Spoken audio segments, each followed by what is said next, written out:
গরম গরম ভাত কিংবা খিচুড়ির সঙ্গে এমন খাবার থাকলে আর কিছুই লাগে না। বাঙালিদের পছন্দের খাবারের মধ্যে প্রতিদিনই থাকতে পারে এই খাবারের মেনুটি। ভাজা পোড়া কিন্তু গরম গরম ভাতের সঙ্গে খেতে ভালোই লাগে। তার মধ্যেই অন্যতম এই রেসিপি। লাগবে শুধু কাঁকরোল। আমি এখানে 4-5টি কাঁকরোল ব্যবহার করব আজকের এই মজার রেসিপির জন্য। কাঁকরোলের দুপাশে দুটি বটু ফেলে তারপর মাঝখান থেকে এভাবে চিড়ে নিচ্ছি।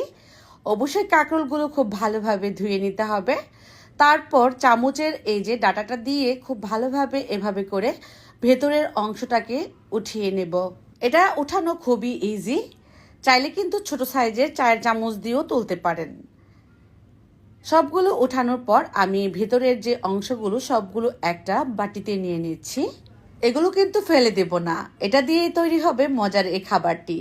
3টা কাঁচামরিচ, সামান্য ধনিয়া পাতা, পেঁয়াজ দিয়ে দিচ্ছি একটা বড় সাইজ